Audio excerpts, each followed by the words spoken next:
ఒక్కసారి ఒక్కసారి ఒకే ఒక్కసారి మిగిలిన ఈ క్షణాలన్నీ రాలిపోక ముందే మిగిలిన ఈ క్షణాలన్నీ రాలిపోక ముందే ఎదమరిగే సొదయేదో నీకు చెప్పుకోవాలి.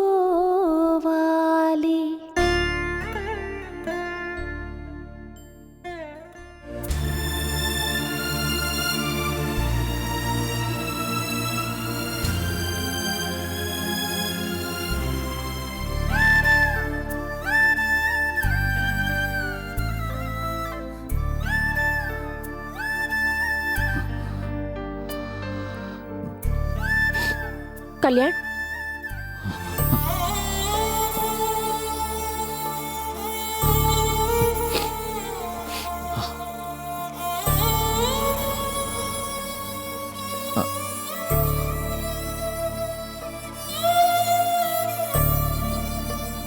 నాకు నిన్ను ఏడవద్దు నాన్న అని ఓదార్చాలనిపిస్తోంది. కానీ నా కన్నీళ్లు నాకే. అమ్మా, ఈ అమ్మను నువ్వు ఏనాడు ఇది కావాలమ్మా అని అడగలేదు. మొట్టమొదటిసారి చంటి పిల్లాడిలాగా నోరు తెరిచి అడిగావు. కానీ నేను లేదమ్మా, అదేం లేదు. జరిగిన దానికి నేనేం బాధపడడం లేదు. కళ్ళల్లో ఏదో నలక పడితే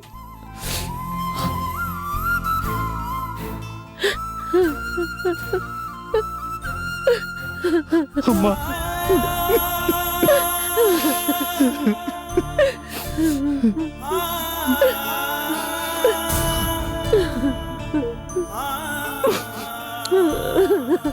మన జీవితాల్లోకి స్వప్న ఊహించని స్వప్నంలాగే వచ్చింది.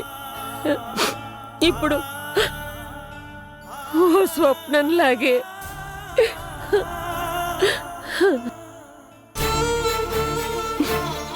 జరిగిన దాంట్లో ఎవరి తప్పు లేదు, ఎవరి తప్పు లేదు.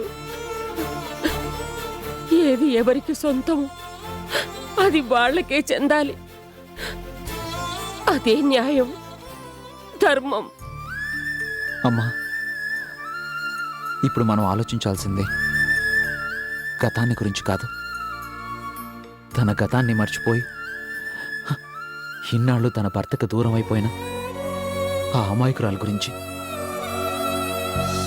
స్పృహలోకి వచ్చాక, నిజం తెలిసాక గుండె పగిలి ఏడుస్తూ తనలో తానే కుమిలిపోయే ఆ ఇల్లాల్ని చూస్తూ నా స్నేహితుడు అనుభవించబోయే ఆవేదన గురించి. కళ్యాణ్, అవునమ్మా,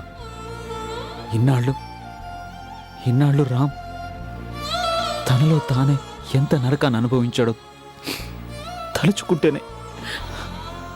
ఏం చేస్తాం, అంతా విధి ఆడించిన నాటకం.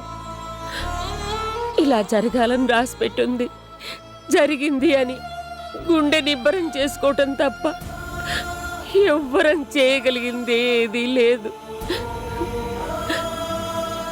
పూలైనా ముళ్ళైనా అన్నీ భరించాలి, తప్పదు. కన్నీళ్ళైనా ఆనంద బాష్పాలైనా అన్నీ అనుభవించే తీరాలి, తప్పదు. ఇదే జీవితం అంటే. నిజం చెప్పావమ్మా, ఇదే జీవితం అంటే. ఇదే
ఏమండి, ఎంతసేపని అలా కూర్చుంటారు?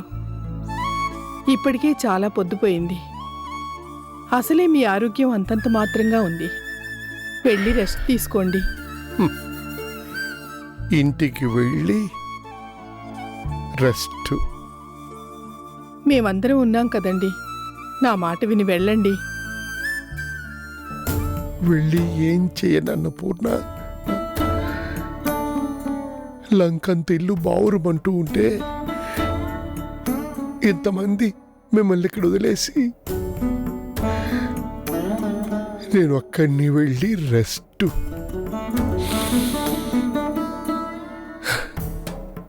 ఇన్ని ఘోరాలు చూస్తున్న ఈ బతుక్కి ఇంకా ఒకే ఒకసారి శాశ్వతమైన రెస్ట్.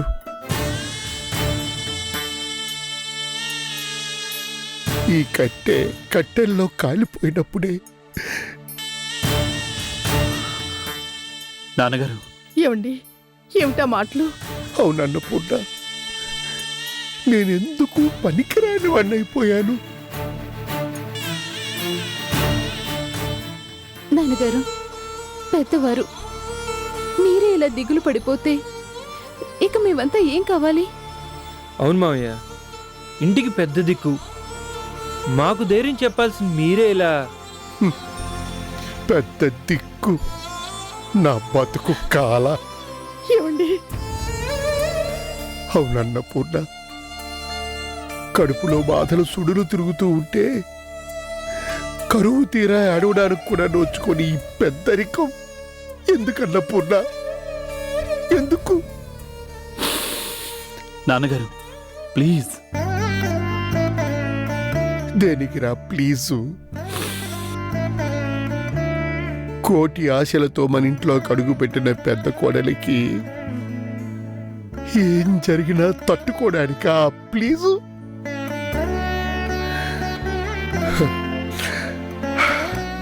అన్నీ సక్రమంగా ఉంటే నువ్వు నువ్వు నువ్వు నువ్వు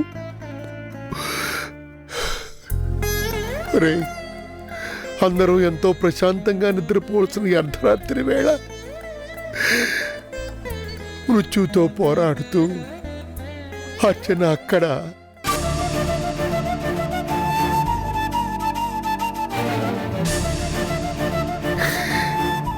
ఏ క్షణంలో ఎలాంటి దుర్వార్త వినాల్సి వస్తుందోనని ప్రతి క్షణం ఉలికిపడుతూ మనందరం ఇక్కడ.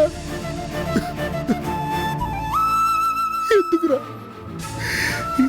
ఎందుకు ఇలా జరిగింది? ఎందుకురా? నన్ను క్షమించండి నాన్నగారు. నా వల్లే ఇలా జరిగింది. క్షమించాల్సింది నేను కాదురా. అదిగో అక్కడ అక్కడ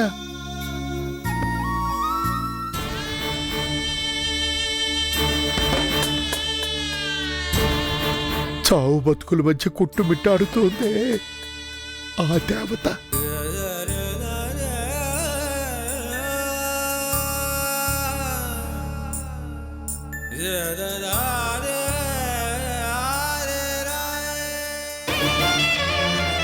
ఆ దేవత మనల్ందరినీ క్షమించాలిరా.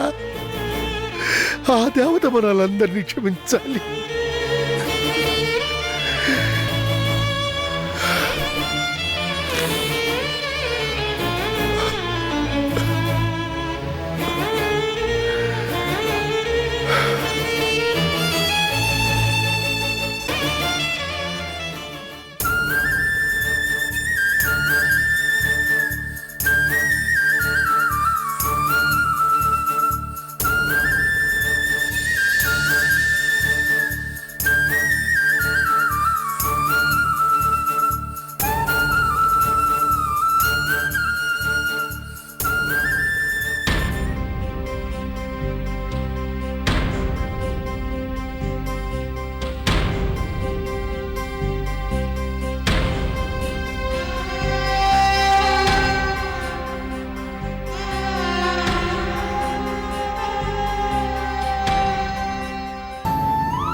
కాబట్టి పప్ప నీ వినాయక చవితి పండుగకి మా నాన్నమ్మ నీకు ఉండ్రాలు చేసి పెట్టింది కదా, నేను కూడా నీకు పూజలు చేశాను కదా. ఓ బొచ్చి కనిపయ్యా, నీవంటూ నేనయ్యా, చల్లగా మమ్మగాచి దీవించు తండ్రి అంటూ గుంజులు తీశాను కదా. ఏ అప్పుడే మర్చిపోయావా? కొన్నంత దేవుడివి. నేను నిండు మనసుతో కొలిచిన వాళ్ళకి ఎలాంటి ఆపదలు కలగవు అంటారు కదా, మరి ఎందుకయ్యా ఇలా చేసావు? మా అమ్మ నీకు పానకం వడపప్పు కూడా చేసి నైవేద్యం పెట్టింది కదా, మరెందుకయ్యా? మా అమ్మ ప్రాణాలకే. ప్లీజ్ వద్దయ్యా, మా అమ్మకి ఏమీ కలగనివ్వద్దు. కాపాడు, రక్షించు తండ్రి.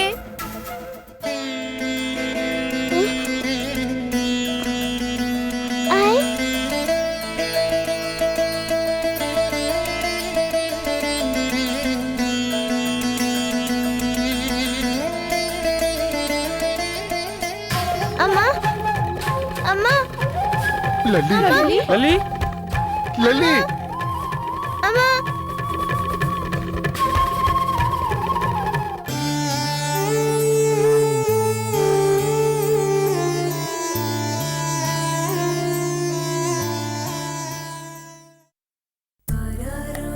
అమ్మా నీకేం కాదు, నేను దేవుడితో మాట్లాడాను కదా. మీ అమ్మకి ఏమీ కాదన్నట్టు ఇదిగో ఈ పువ్వుని నా చేతి మీద పడేలా చేసి దీవించారు. అంటే ఏంటర్థం? దేవుడు నిన్ను కరుణించినట్టే కదా.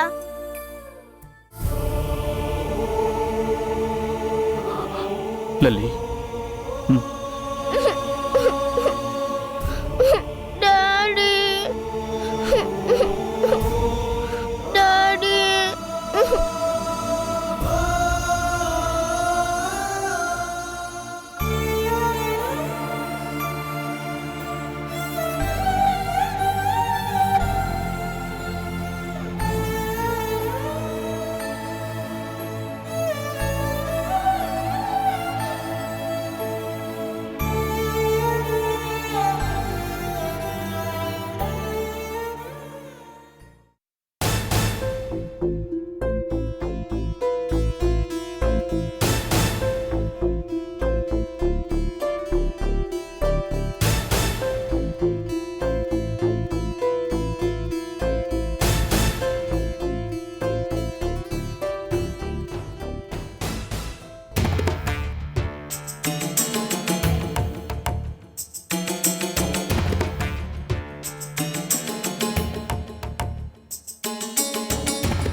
No problem. కంగారు పడాల్సిందేమీ లేదు. She's out of danger.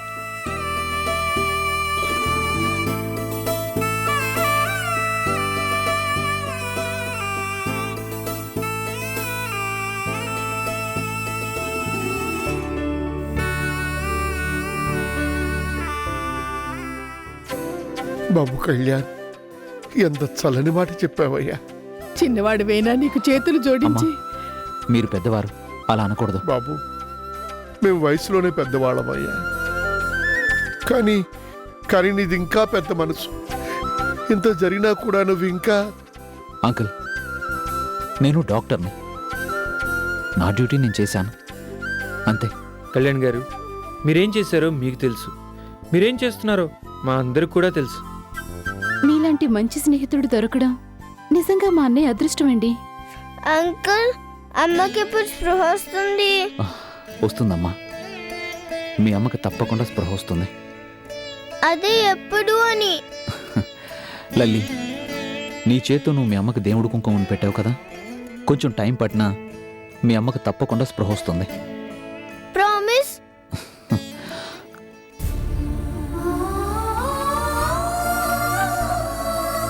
Promise.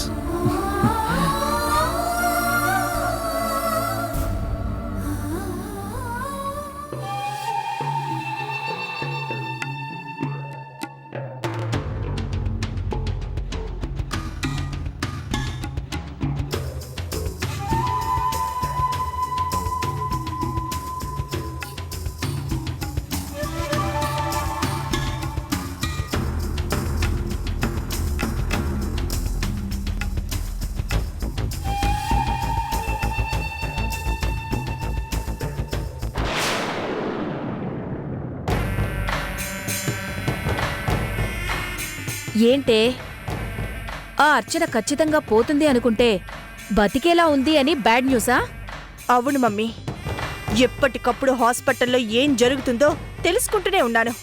విషాన్ని మింగి కూడా అది ఇంకా చావలేదు అంటే చాలా ప్రమాదం. అది బతికి బట్ట కట్టింది అంటే ఇక నీ నోరు మూతపడినట్టే. మొన్న నీకేం చెప్పానో? నీ బుర్రకి పదును పెట్టి ఆలోచించు అన్నాను. కాని నువ్వేం చేశావు? ఏమీ లేదు, ఊరికే అటు ఇటు తిరగడం తప్ప. నీ కోపాన్ని ఇక్కడ కాదు, చేతనైతే అక్కడ చూపించు. ఇన్నాళ్ళు అంటే వాళ్ళందర్నీ కళ్ళున్న గుడ్డివాళ్ళం చేసి ఆడించావు. కానీ ఇక మీద అది సాధ్యం కాదు. అర్చన మొగుడికి అనుమానాల్ని అపార్థాల్ని సృష్టించడం, దొంగ సాక్ష్యాలతో ఆలు మగల్ని విడదీయడం ఇవేవీ జరగవు. నువ్వు భయపడ్డట్టే ఆ అర్చన మహాపతివ్రత అని అందరూ మెచ్చుకుంటారు. దాన్నో దేవతం చేసి నెత్తిమీదకెక్కించుకుంటారు. మరి నిన్ను ఓ పురుగుని చూసినట్టు చూస్తారు. మమ్మీ, అరవకు. ఇలాగే అరిచావనుకో అందరూ కలిసి నీ మీదకి పెద్ద పులుల్లా తిరగబడతారు. నిన్ను కుక్కిన పేన్లాగా నోరు మూసుకుని పడుండమంటారు. నా అలా జరగడానికి వీల్లేదు. వీల్లేదు అని నా ముందు రంకెలేస్తే సరిపోదు. ఆలస్యం కాకముందే ఏం చేయాలో ఆలోచించు.